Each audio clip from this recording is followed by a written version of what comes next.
Hello and welcome back to my channel. This is FPL Vert, where arrows go green, and today we'll be doing a mini review of Gameweek 1, how it went for my team, and also my team selection for Gameweek 2. So if you enjoyed the video, make sure you smash that like button and hit that subscribe if you'd like to see more. So let's get into it.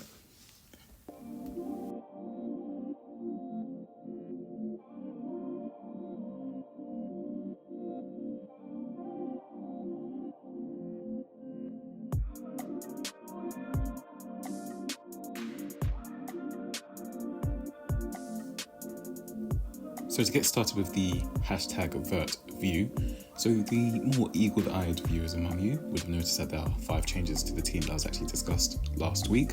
As I mentioned, it was not locked in, and I might have been a bit of a flip-flop, I guess. But the first domino that set it all off was the Eze to City links.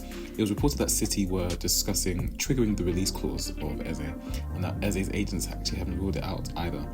And to me, obviously, owning a talismanic figure at Palace is very different to owning one of the many talents fighting for, limited starting positions at Man City. So I opted to downgrade him to allow Porro, who's someone that I actually had my eye on.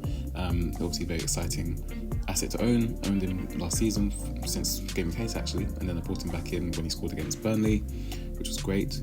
And I mentioned in the vid, I might go with him due to the opening 2 fixtures, and when I noticed that he rotates quite well with Robertson, I thought, why not? The game is to be enjoyed. So I upgraded Mikalenko to Porro. With Porro, didn't want to double up on Spurs, so had to take Solanke out, as I wasn't a fan of the fixtures. So I landed on Chris Wood due to, obviously downgrading Eze to Smith Rowe. Didn't want to triple up on Fulham, having already got Robinson on the bench as well. And so didn't want to bring in Muniz. And, Forest do have great fixtures as well. Also changed Barco to Johnson when I saw that Stupinian was back in training. But I actually probably should have gone with Leif Davis. He actually started against Liverpool, looked pretty attacking. He actually had the most assists in the Championship last year as well. So definitely someone I probably should have gone for. And then on my team, pretty solid start, to be honest. Only 3 blanks. There were goals from Porro, Jota, Saka, Chris Wood, and Haaland, of course. Saka, of course, assisted as well. Smith Rowe's 64 minutes, to be expected, to be honest, after Silva's comments about working him up to match fitness. But the main fire to put out is, for sure, Nkunku.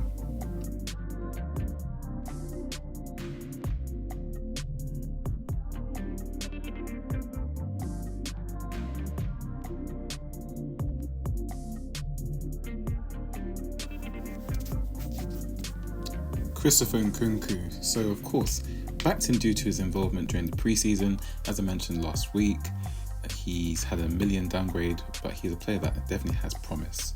But I was hoping that he'd play either up top or just behind the striker, perhaps in like a supporting striker like number 10 role. Instead, he was on the left, but he actually didn't look too comfortable. He had 1 shot and 1 key pass, which is okay, I guess. But when you're getting subbed in the 58th minute, before the hour mark for 1 pointer, it's never really a good look, especially when Chelsea have a plethora of attackers due to their squad of about 1 million different players at the moment. And it feels like any attacker not named Palmer is a minute's risk in the team anyway. And of course, Chelsea played Servette on Thursday in their Conference League qualification playoff. And Nkunku started when all the starters against City were on the bench. Only Caicedo was starting in that team. And Nkunku in that game, again, okay game, 1 shot, which was the penalty that he won. And he wouldn't be taking the penalties anyway, because Maresca's qualified, that would be for Palmer. He had 1 key pass. And again, he lasted 58 minutes, which could be for a number of reasons, but if I'm honest, I don't really want an expected minutes risk in my team. So onto his replacement. Was making jokes about Eze blanking against Brentford, but it was anything but a funny watch, really. He had 7 shots, 4 in the box, an offside assist for Edouard, and of course the main talking point, he had a legitimate free kick ruled out due to a premature whistle, and if it did go in, it would be compared to Ronaldo, probably against Arsenal. So considering Palace's opponents, West Ham, a team only Ipswich Town had conceded more big chances than in Gameweek 1. They travelled to Palace in Gameweek 2, so it seems a pretty fairly logical transfer. So team's not locked in. I have not made the transfer yet, so make sure you check my Twitter and Instagram 15 minutes before the deadline tomorrow on Saturday. But this is how I'm set to look.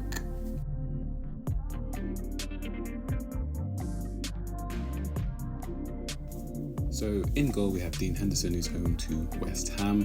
Not expecting too much. West Ham did create 4 big chances against Aston Villa last week, so maybe saves is the best we can hope for.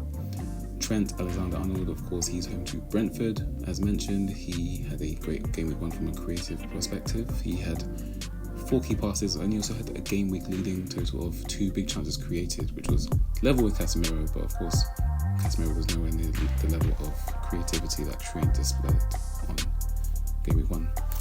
Pedro Porro has now been ruled fit by Big Ange, so that's great news.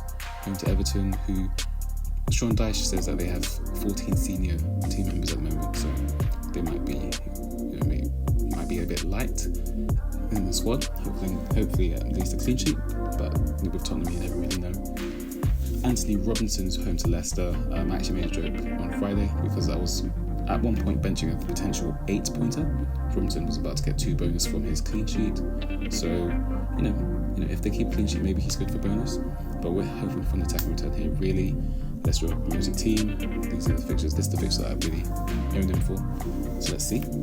Diogo Jota, he's classed as a midfielder in the game, but of course in real life he's playing as the number 9 for Liverpool. So in that 7.5, that's a pretty big bargain. Hopefully he can get at least a goal.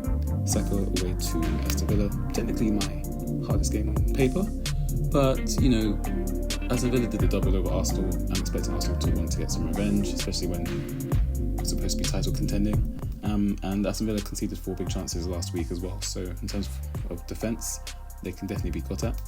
Smith Rowe is also home to Leicester, along with Robinson. He didn't do too much in game week 1, but again, this is a fixture play. And then in would come Eze. As mentioned, he's hosting West Ham along with Dean Henderson. And yeah, West Ham may have created 4 big chances, but they also conceded 4 big chances in game week 1. So they're definitely a defence that can be targeted. Hopefully Eze will have a say in that. Chris Wood, he's away to Southampton, a promoted side. Southampton's defence didn't look too good, but of course they weren't tested too much in game week 1 as they had the man advantage, but they also didn't manage to score. So let's see what happens there. Alexander Isak is away to Bournemouth. Of course, Newcastle didn't travel too well last year, so their form between home and away was very 2 different teams really. But Newcastle got their players back, and Bournemouth have lost a few players, so we could be hopeful. And last but not least is Haaland home to Ipswich, the only captain option really this week.